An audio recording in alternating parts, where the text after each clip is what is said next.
Well, welcome to our webcast. We're going to talk about SQL Trace today. I'm Lester Knutsen with Advanced Data Tools, and I'm going to go full screen here, so I'm not going to be able to see the chat or anybody on the participant list. As most of you know, I've been working with Informix for a long time, and that's pretty much all we do. We focus on Informix. Now, the webcast is being recorded. And if everything works, the slides and some example scripts and the webcast replay will be available probably by Monday. Just as a courtesy to everyone, I'd like to ask you to please mute your lines and make sure it stays mute. Background noise can be very distracting to everybody. And there is a chat button. Now, WebEx just upgraded the interface, so the icon has changed. But I'll take questions at the end, and the way to do it is when you have a question, put it in the chat button and make sure it goes to everyone so everyone can see the question. I'm logged in twice. If you send it to Lester, you might send it to the one that I'm not actually there. It's back at the console doing this. So use the chat button, ask your question, and then if we have time at the end of the webcast, I'll go over the questions. So we're going to talk about SQL Trace, and we're going to talk about how you capture the cost of your SQL statements and activity on the database. And my basic agenda is we're going to go over what SQL Trace is, some of the limitations of SQL Trace, and then we're going to talk about managing SQL Trace with the SQL API and the Sysadmin task. Then I'll do a little demo of using SQL Trace, and then we'll go into managing SQL Trace with OAT, and the end we'll be talking about saving SQL Trace data. What I really find helpful is to get this data, capture it. You're on a production system. You don't want to analyze it there. You want to save it and take it to another system and analyze it on another system, and we'll talk about that and what I look for when I analyze SQL Trace data. So what is SQL Trace Data? It's a feature that came in with Informix 11. If you're on an earlier version, I'm sorry you don't have it. But it captures statistics, resource usage, performance measures, and the SQL statements that are running right now. Now, the default is it's turned off. When it's on, it creates a FIFO buffer in the virtual memory segment of Informix. And when that buffer is full, the oldest data is discarded to make room for new data. So think about it as, it's a buffer. Data comes in. When it's full, the old data gets thrown away and new data keeps coming in. On a busy system, you can fill up the buffer in seconds.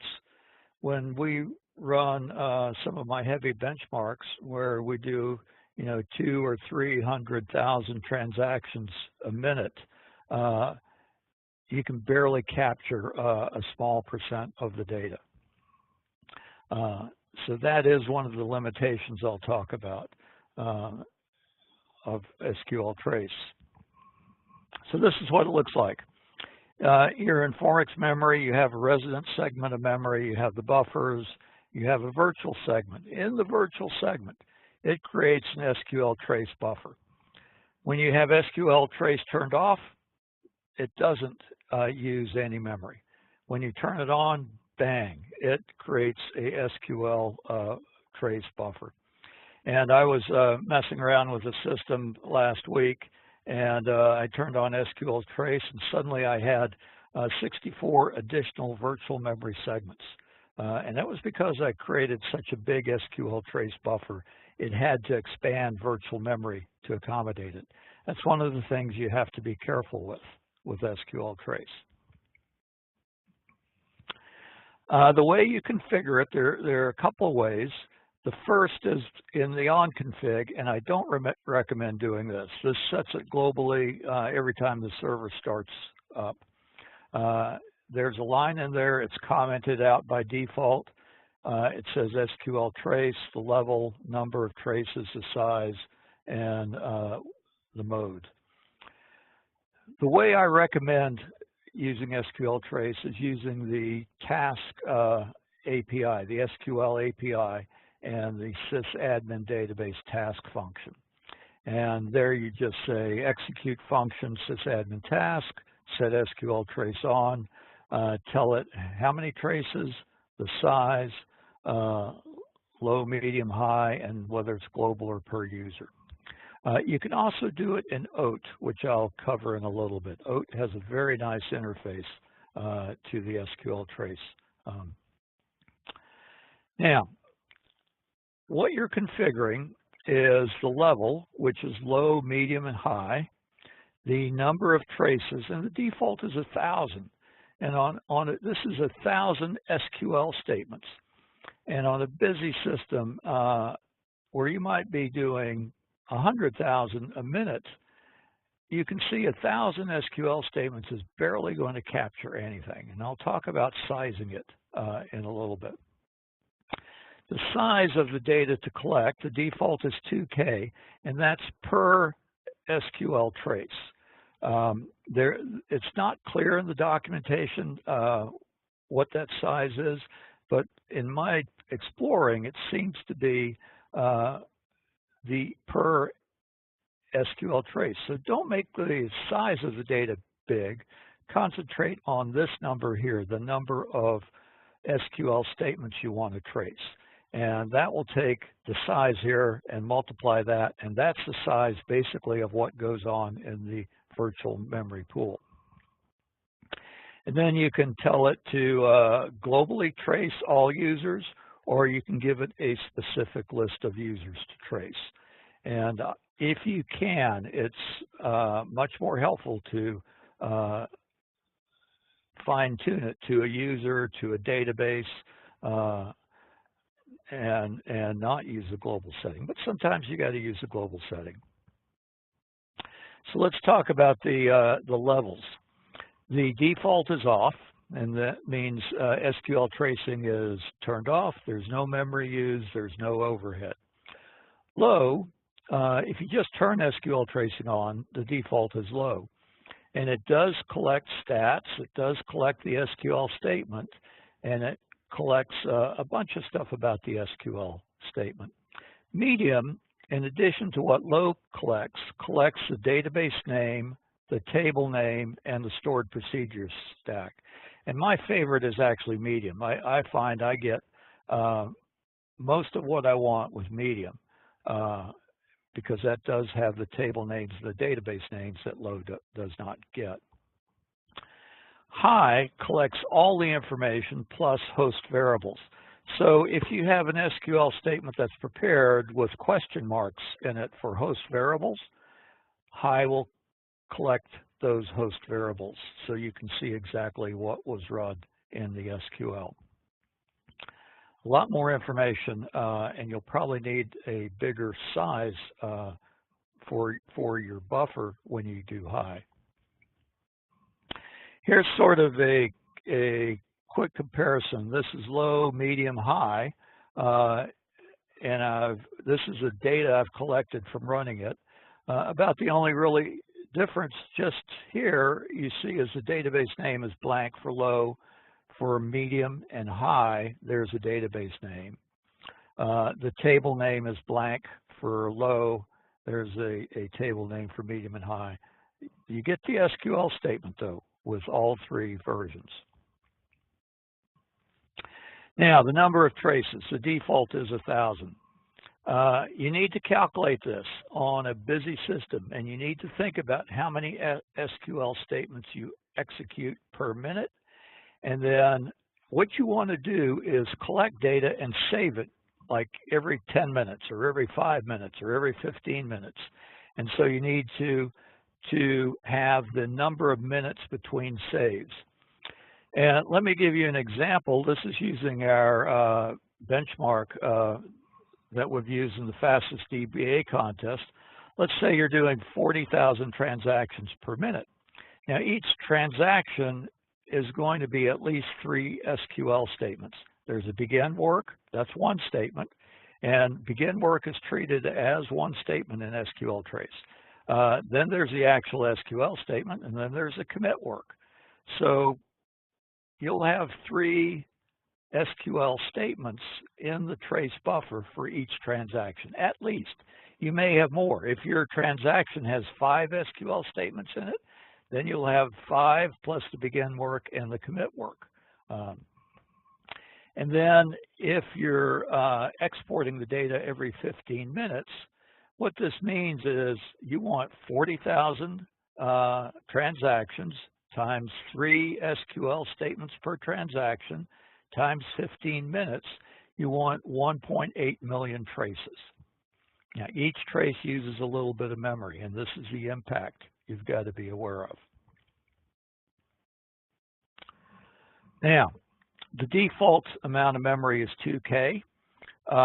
If we take our 1.8 million traces times 2K, that would be 3.6 gigs of memory required. That would all come from the buffer pool. Now, the way you see how much memory is being used by SQL Trace is you do an onstat minus G MEM and grep SQL history. And that will show you SQL history. So this is going through all the memory that's being used. And we're looking for the block called SQL history. It tells you it's in the virtual segment. And it gives you the starting address of that block. And then this tells me I'm using on this system 2 gigs of virtual memory. So the scope of the trace, you can do it globally, which means for everything, or you can do it by user. You could also, using the SQL API, specify by session ID or by database, which I find very helpful to do it by database. Sometimes you might have 10 or 20 databases on the system, and you only really want this data for one database. And it's helpful to specify just that database. Else it all goes in there.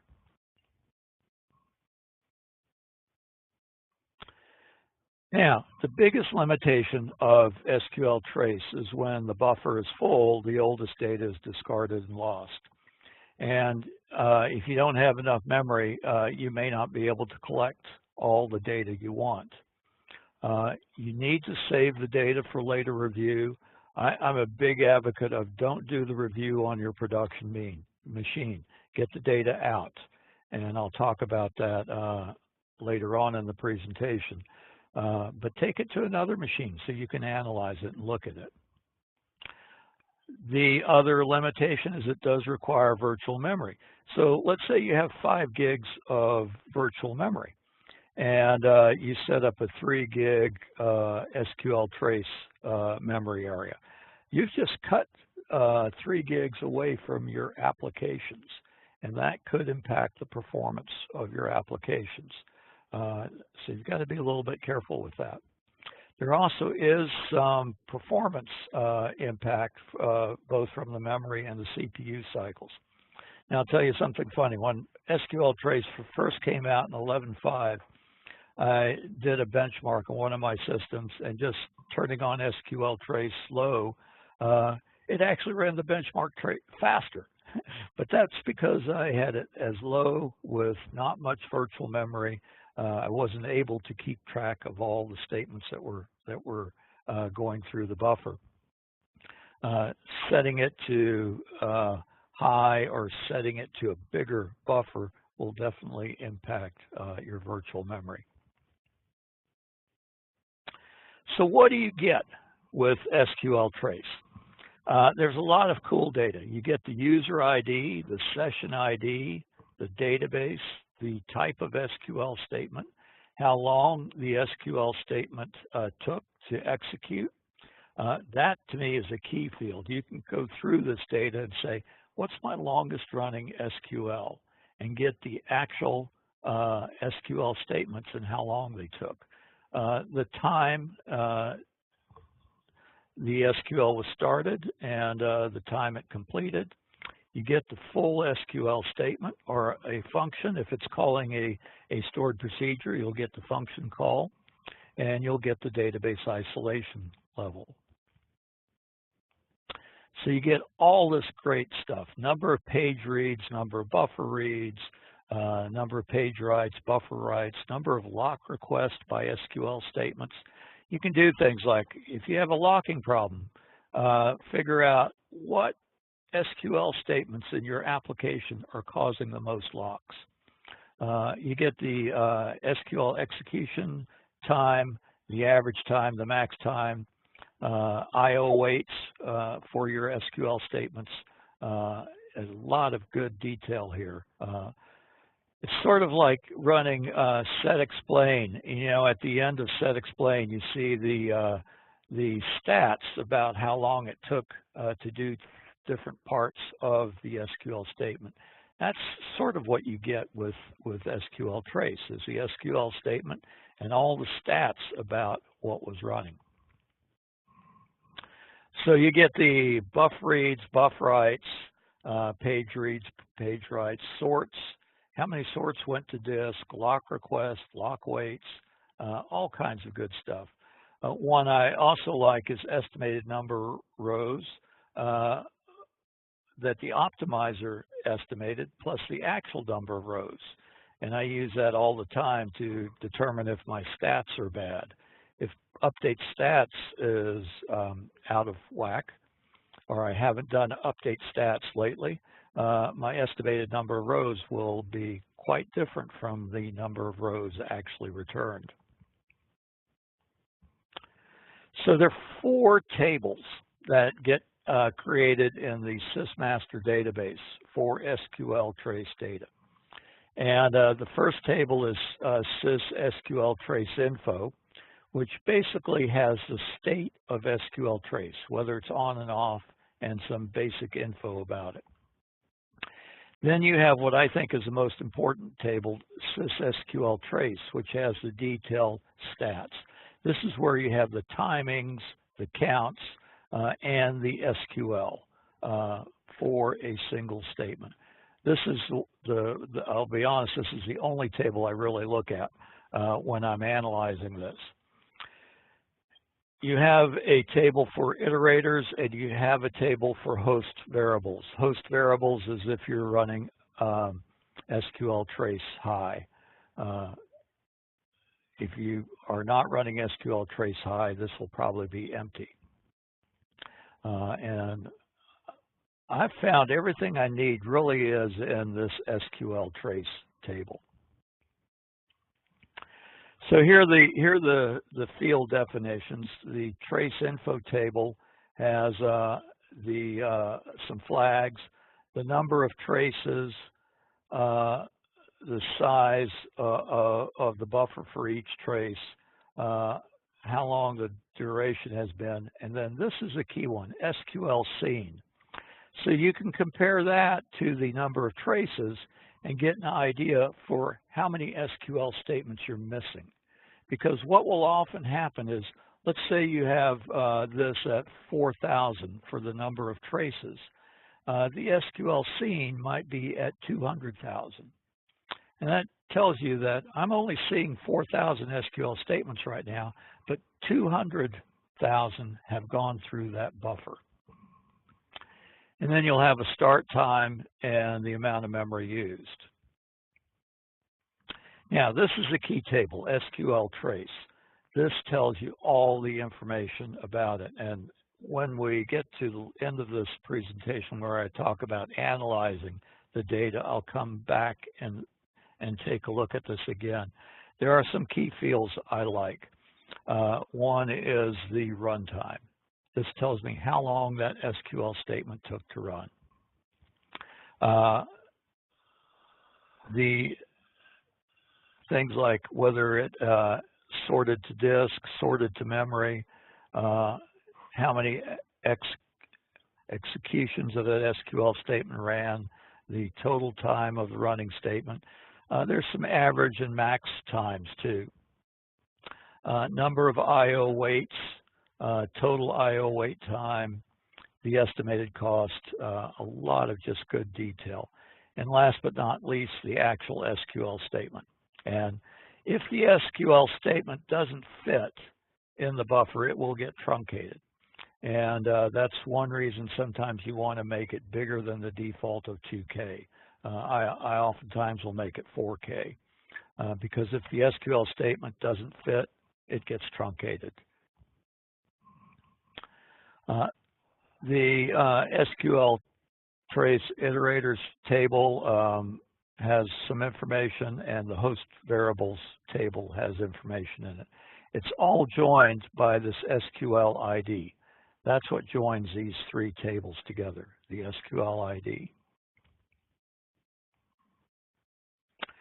So the way you can see this with OnStat is if you do OnStat minus G his, that will show you the current settings, the SQL statements that are running, and the current stats.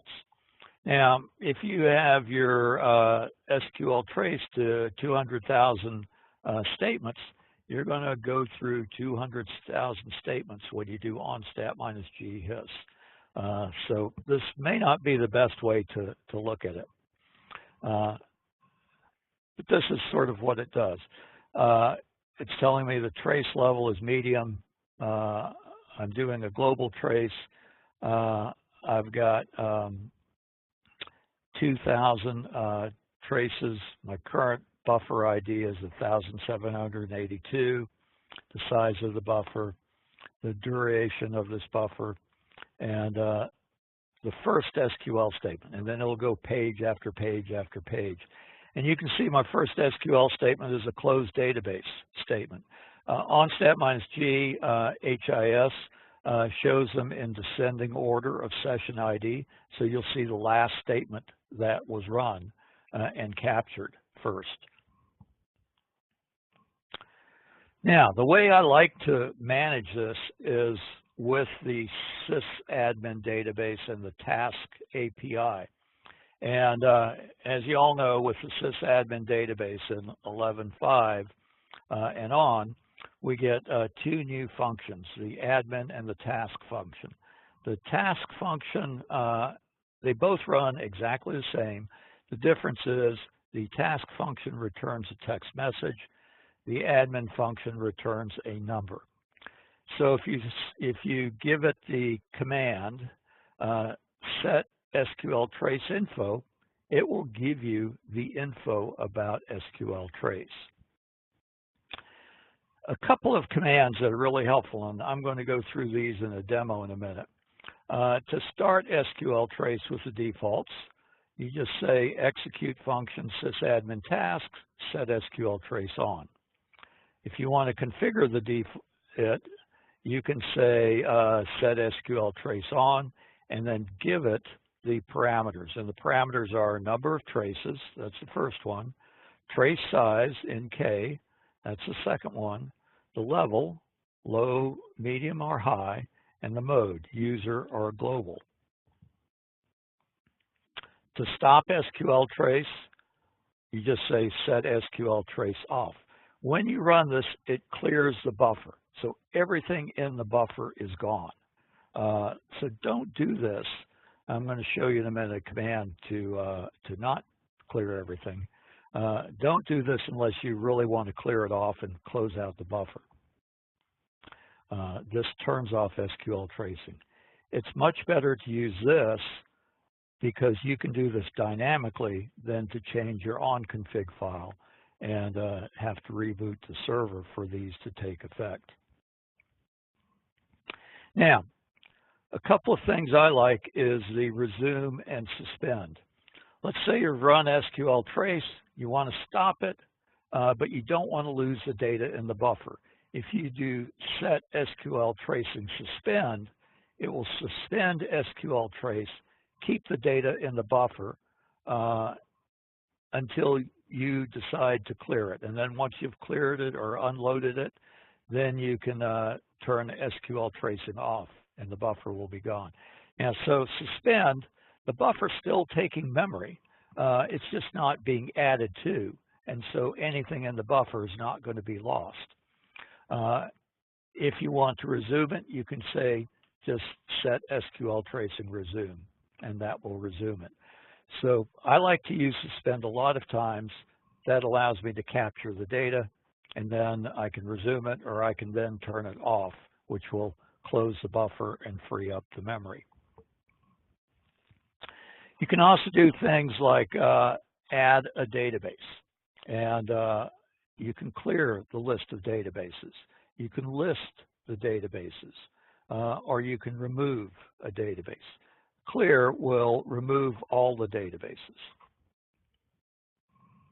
You can also do it for a session ID, for a user, so you can turn on and off SQL tracing for a user. You can list the users you're tracing.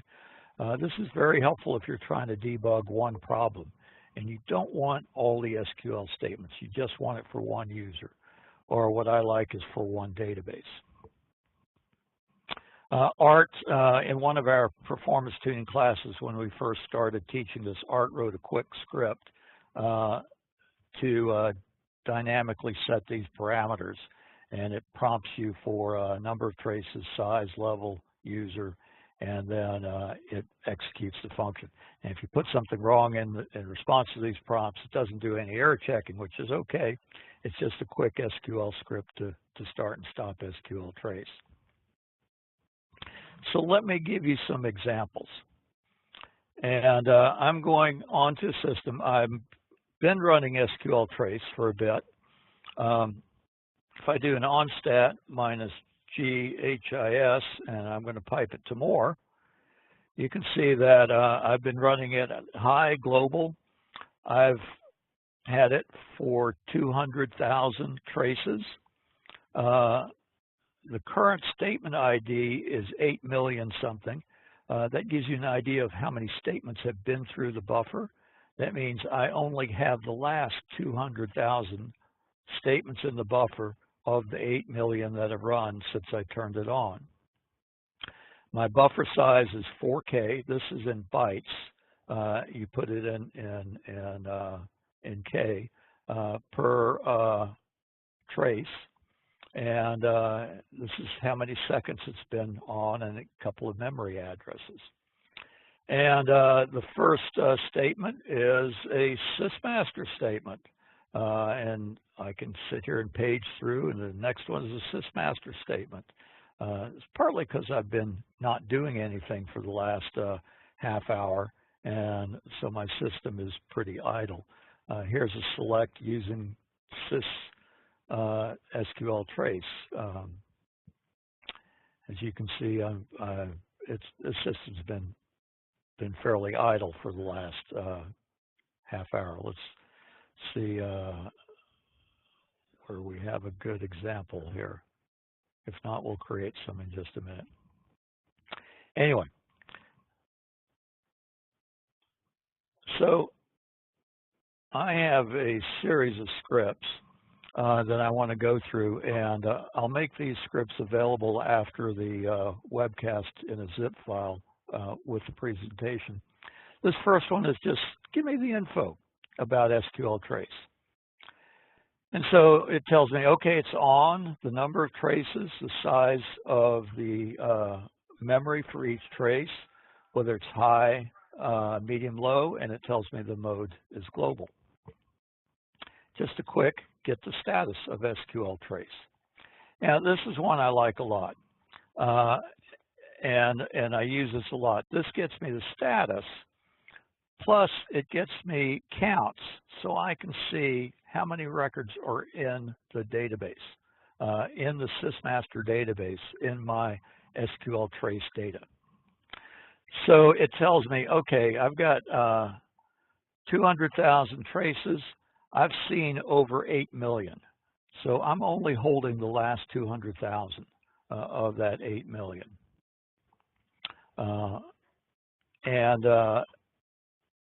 The count from the info table is 1 record. The count from the SQL Trace table is 200,000. The iterators table has 211,000 records, and the host variable table has 791,000 records. So that gives me a ballpark. And then it goes into the SQL Trace data itself. And so it's telling me now, here's my SQL ID, and it's telling me this is a select statement. It tells me how long it took to run, and the total time and the run time are usually about the same. And then over here, I can actually see the SQL statement that ran, and that was an SQL statement I ran just now to get that previous query. So that's the last SQL statement in the buffer, is that statement I just ran to get the count of host variables. And I can look at the next one, and there's the one to get the other count from the SQL Trace table. So you're seeing, and it shows you the data in descending order by the highest SQL ID. I think that's one thing that's pretty cool about this. Anytime you look at this data in the SQL Trace table, it's going to be showing you the latest data, what just happened right now. And I can sit here and press return 200,000 times and go through the whole table. I'm not going to do that. Now, I'm just going to turn SQL Trace on. It's right now on high, so let's change it. And so now it's on. Since it was already on, it kept it on. I should turn it off. That's really what I want to do. I have the next script. We'll just turn it off. And now SQL tracing is off. So if I come back here to my SQL Trace counts, they're all 0. See, it cleared everything out of that table. I have no more data there. So this is the key difference between off and suspend. Suspend will keep the data in the table. Off, it's all gone. So now let's turn it back on. And now it's on with 200,000 records of that size and low. I have specifically, if I want to turn it on low, I can set it here for 2,000 and a particular size. I've got several examples. Medium, I can set it for 2,000 as a particular size. Let me come back here and run my counts.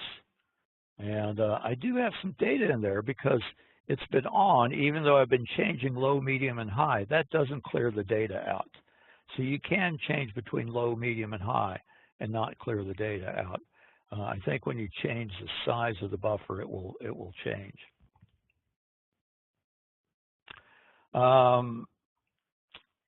And high, we'll run it high. Now, DB list. If I want to see the databases that are being tracked, it tells me it's tracking all databases. If I want to pick a database, and I have a database here called Benchmark 2, if I run it, now it's only going to track Benchmark 2. So if I go back and look at the DB list, it tells me it's only tracking SQL Trace on Benchmark 2, not on any of the other databases.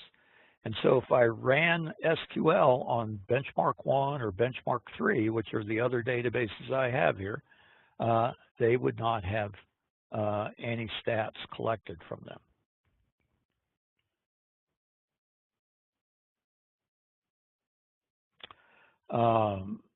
And then if I turn SQL Trace off, now I turn SQL Trace on, it's back to global. That's one easy way to do it. Now I can do the same thing for a user. Here's just an example. It's telling me it's set for all users. I added the user Lester, it's set for Lester. I cleared, and here, this third statement is only going to, I'm sorry, the second statement is only going to capture Lester. So when I do the list here, it only captures Lester. And let me run it again. And then it clears Lester from that list, and now it's tracking all users. So that's another helpful way.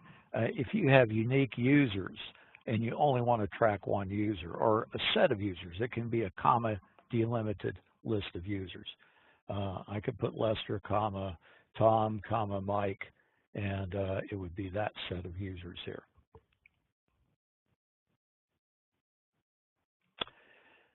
Now,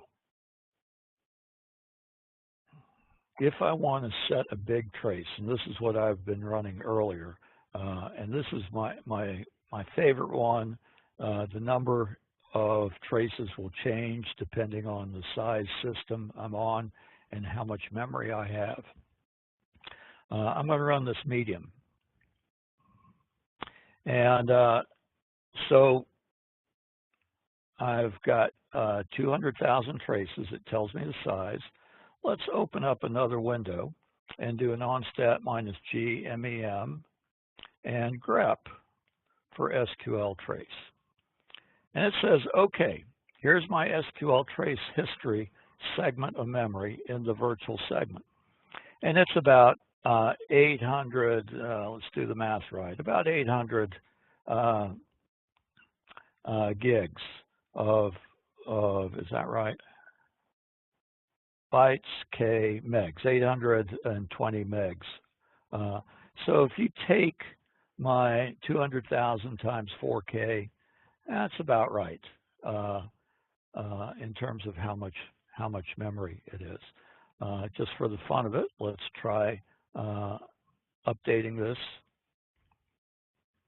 And we'll say we're going to set trace on for 4,000.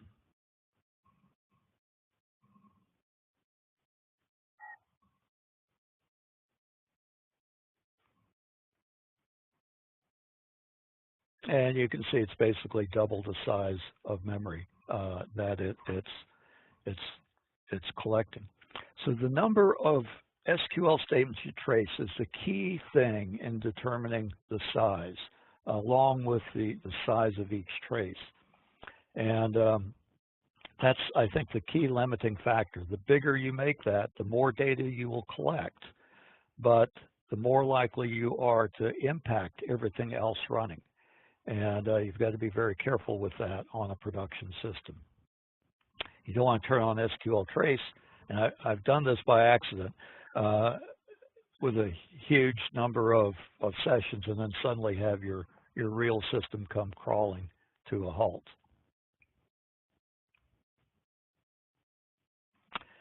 So let me go back and I'll run high. Now I'm doing high, back to 200,000. So if I come back here, I should be back to about, you see, even though I'm doing high, it's the same amount of memory as medium. And I tend to like medium just because it has most of the data I need all the time.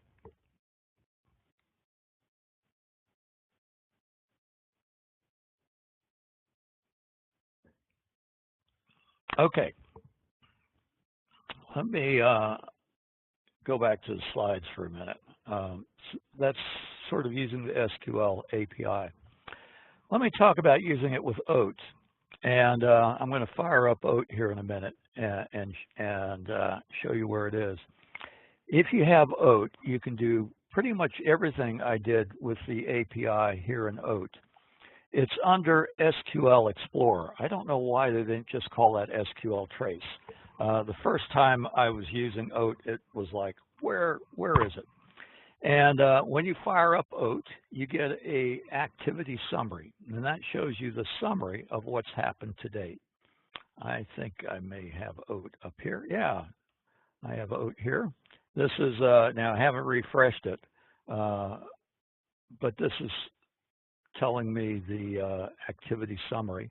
Then it gives you a breakdown between database statements, select, inserts, updates, deletes, closed. There is a set of predefined database statement types that it uses for this. Now, there are 4 tabs here. Admin activity summary gives you the overall summary. Nice little pie chart here. The admin is where you can turn SQL Trace on and off. And sometimes when you first come in here, it will say SQL Trace is off, go to admin to turn it on. And then transactions, you'll see the transactions in SQL will show you the SQL statements. Transactions sort of summarizes some of the times. The SQL statement also summarizes some of the times by SQL statements. So let's take a look at those. First, admin. This is where you set SQL Trace on and set the mode, and then you can tell it number of traces. And here, this is tricky. In everything else, you do it in KB. Here, you do it in bytes. So OAT takes the bytes as the input, and that was confusing to me because everything else takes it as KB. First time I did this, I put 2 in here, thinking it was 2 KB. It's not. You have to put in 2048 or whatever you want to use for bytes. Then you hit save, and that will turn SQL Trace on. And up here, it gives you a little bit of a summary about the profile, how many statements have been traced, the size, when it started, how the buffer duration, the oldest statement. I like this note because it gives you an idea of the oldest statement that's in there. And so this is the same thing. You can specify, if you click on tables, you can specify tables or databases or procedure names. If you click on host variables, that way you will get high. And you can clear the trace buffer here, which will allow you to clear it but not turn it off if you ever want to do that. Now, transactions, to me, it doesn't tell you much. It just gives you a list of transactions and how much time they took. SQL statements does give you a count. And this is a thing I've learned is really kind of important. Is when you look at this, is how many times does an SQL statement run? Is something run over and over again? This gives you a count, the average time, the lock wait time, the IO time, and the completion time, and then the SQL statement, the actual SQL itself over here. Now, let's talk about saving the data. And I'm jumping ahead a few slides, but I'm going to do it while I'm here in OAT. If you go to the scheduler has a task built in called Save SQL Trace Data that you have to enable. By default, it's disabled. So you have to come over here and enable it. And you do that by clicking on the SQL Trace task, coming down here and just checking enable and then save. Now, what this tells you is, this is a description. There's a procedure in the Sysadmin database called SQL Show Snap that captures the data. And it's a stored procedure. You can go look at the source code for it because it's in the Sysadmin database. And it tells you what time to start, what time to stop. I tend to like to start it at 01 and never stop it so that it's always captured data because most of my databases run 24/7. The frequency, this is the key number. This is how many minutes is it going to wake up and run. So the default is 15. Every 15 minutes, it will wake up and capture the data. And it will only capture the data that's in that table. So if you had 400,000 transactions go through, there are only 200,000 in the data. tables, it will only capture that 200,000. And then you can tell it how long to keep that data. The default is 1 day, and then it will delete it from the tables that it creates here in the script, and I'll talk about them in a minute. And then you can enable it by day, and the key one is you've got to check this box to enable it. This is what turns on SQL Trace saving the data in OAT. Once you do that, if you go to the task details, you can actually click on this and it will show you the details. It will tell you when it was last run and the frequency of the runs. And then if you go to run times, it will tell you when it's last run and if it was executed successfully. You'll see a green checkbox here. Let me see if I can get OAT up here. So I have OAT. Let me go through those screens on a real live system. If I come over here to admin, it's reading what I have it set as right now. So I had it set at 200,000 traces, 4,000, 4K is the size in bytes. So it read from what I had done with the API, and it shows me back that data. Tells me here how many SQL statements it's seen and how many I've captured. I can go look at transactions. It's empty right now because I just turned it off and back on, and the SQL. And now it's all empty. Clicking on those refresh them back to my empty little database. So let me go over here, and just as an example, I'm going to run something. I have a silly little benchmark I'm going to run. And it creates a table, does some stuff, and let's give it a couple of minutes.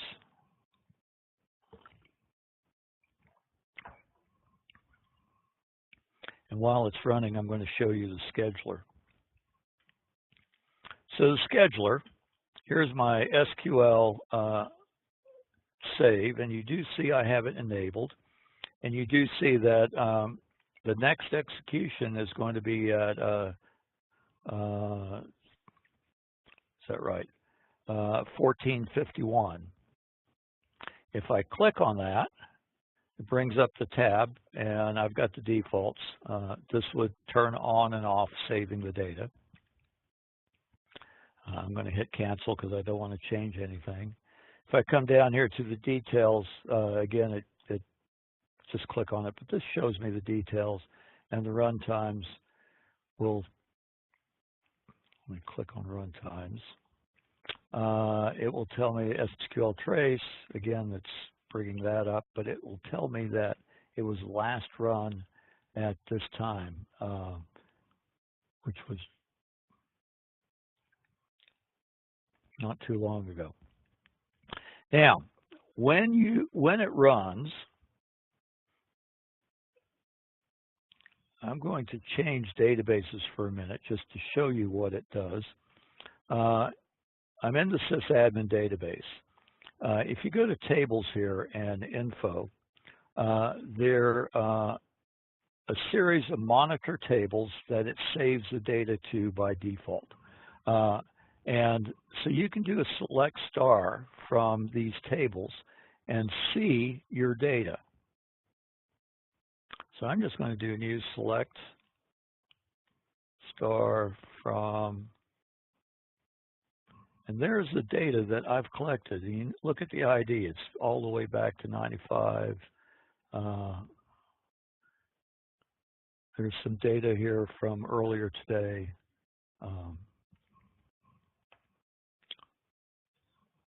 So it saves it there for you. Every day it deletes it by default. That was the second tab there under OAT, remember, was when to delete that data. And by default, it's every 1 day. So let me see if I've got this benchmark running. Okay, I've got some inserts here. So let's go look at that in OAT. If I go back to my SQL Explorer, I should see a couple of inserts here. I'm on a really old laptop. Okay, so yeah, I've got 3 inserts. That's what I saw. Gives me the average response time.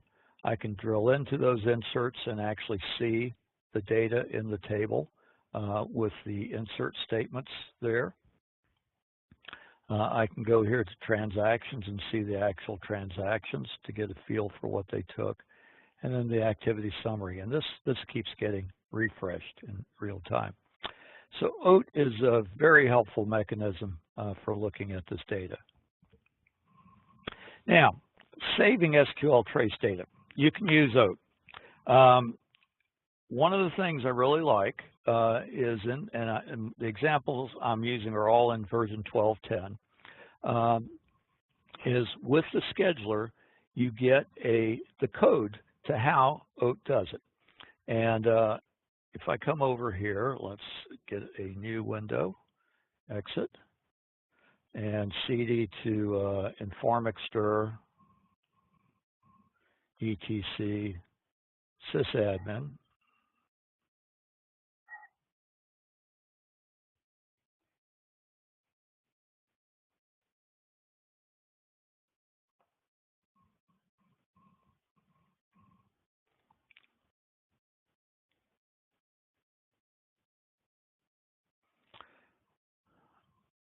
This is the code for the task that OAT runs.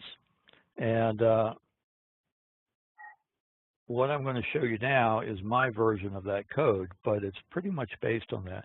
It creates the monitoring tables, and that's what it goes with. So you can use that to look at and define your own monitoring things. You can also, I wanted to mention this, you can also use SQL to update the scheduler. If you don't have OAT,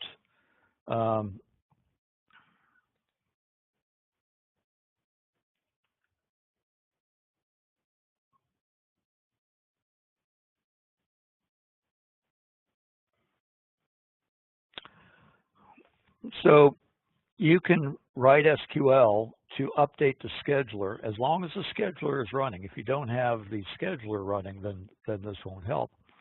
And all you have to do is update PH task, set TK enable equal true, and that will turn it on and start saving your data, even if you don't have OAT, because that's all running in the Sysadmin database, whether you have OAT or not.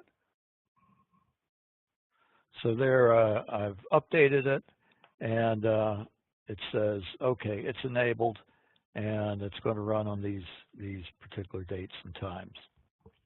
TK enable equal T. That's the key thing that updates it.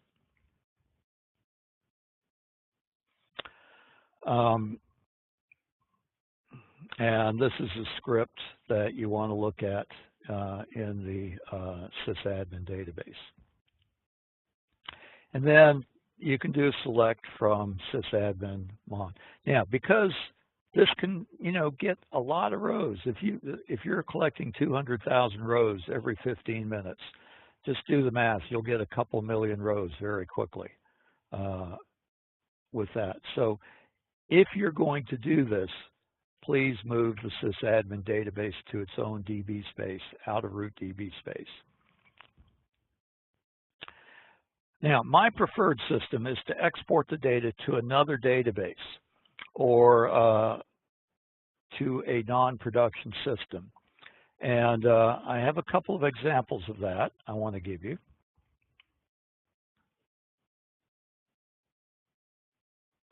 And the first one is, and I copied this data from the Sysmaster database. So, and the reason I copied it from the Sysmaster database is so that if it changes, and it may be slightly different. So when I give you these scripts, please be aware they may not work. If you're on 11.5, there may be some differences here. But I'm going to create a database called Save SQL Trace, and I'm going to put it in another DB space.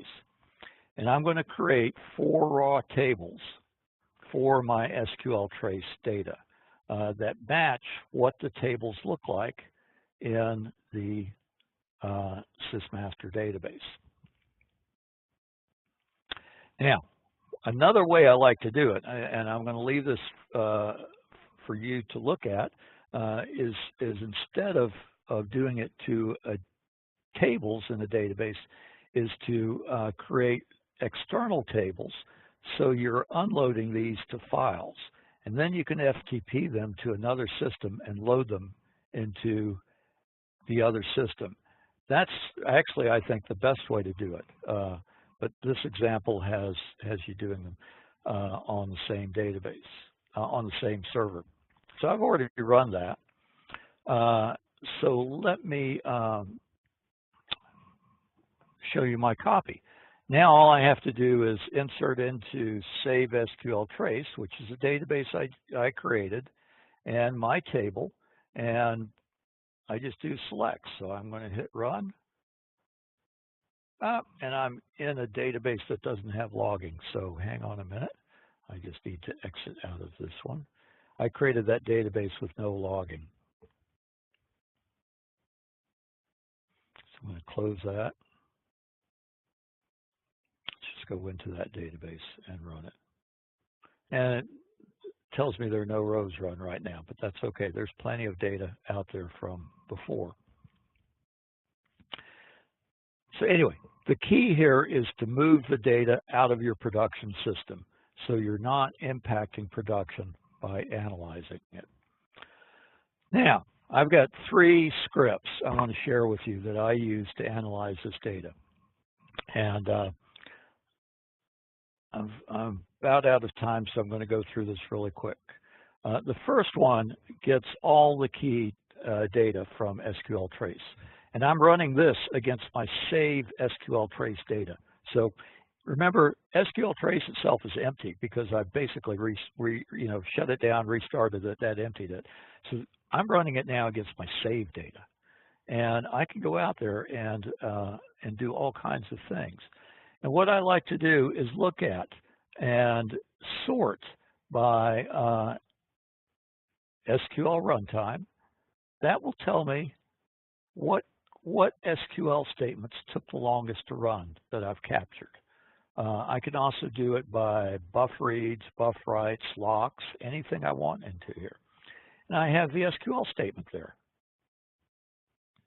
And you can see I've got some SQL statements that look alike. There's several that are very similar in this benchmark that I run. An SQL statement can be set explain on, close database, commit row. That can be an SQL statement.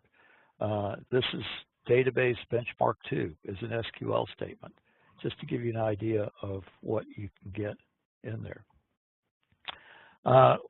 What types of statements cost the most? This is my second query. And what I do here is I group it by 1 and 2. 1 is the database name, 2 is the statement type. And let me change to the, well, here, I'll just run it on this one. And so this tells me my insert statement.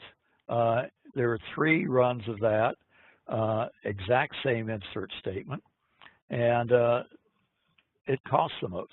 So this tells me go focus on this insert statement into this database. The third one, and this is really what I like, it's the same as the previous one, but I add the SQL statement. So I can see, and let's get that up here.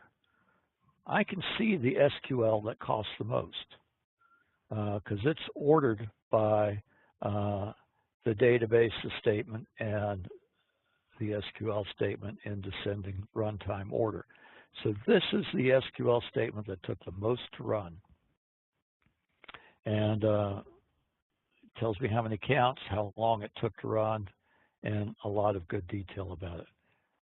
has some variables in it, so I know what it took to run.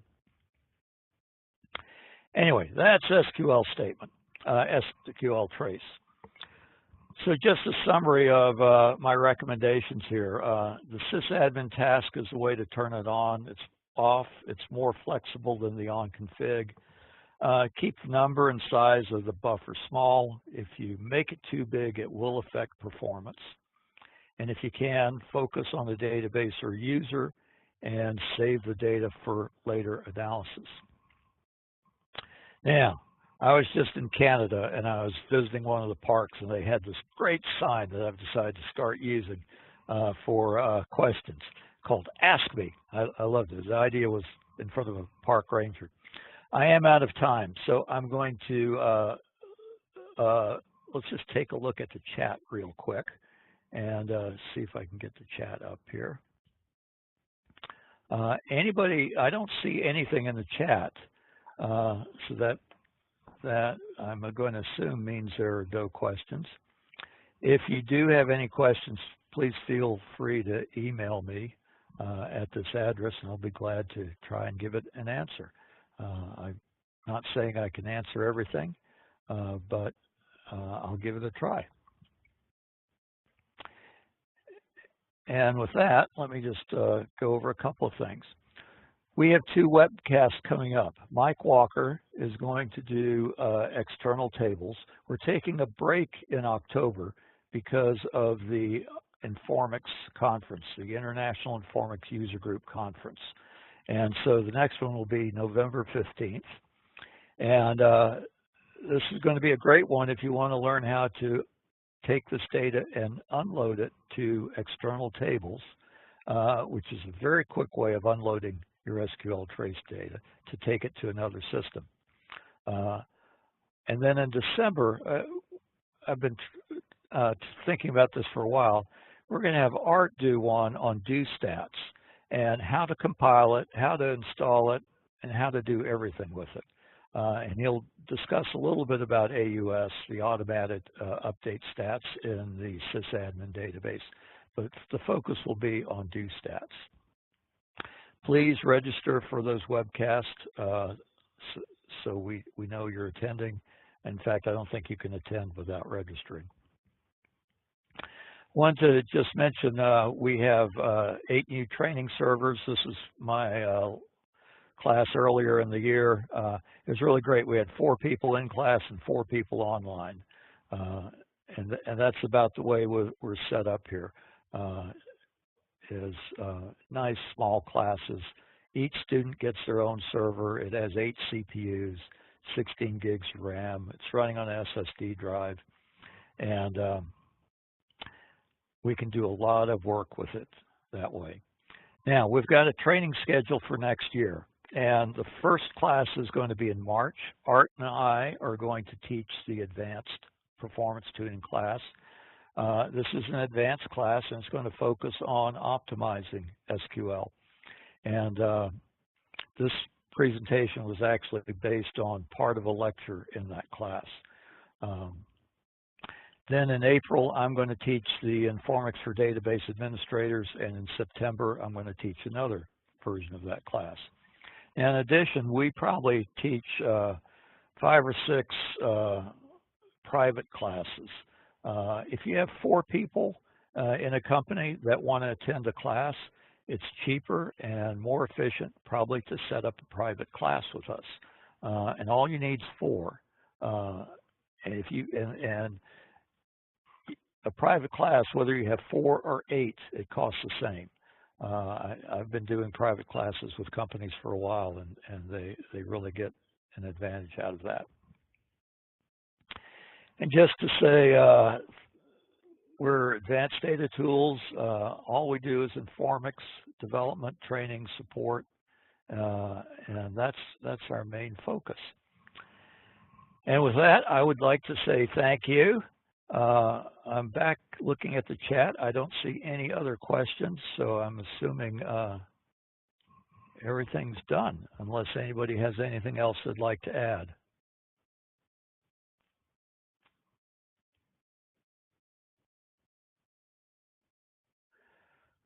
Well, cool. I hope this was helpful, and I hope to see you guys on our November webcast, and I hope to see you all at the Informix User Conference in October. It's actually going to be just down the street from our office here in Arlington. We're the next city over, Annandale, just outside of Washington, D.C. So it'll be a lot of fun, and look forward to seeing everybody there. And with that, I'll end. Thank you, and have a good day, everyone.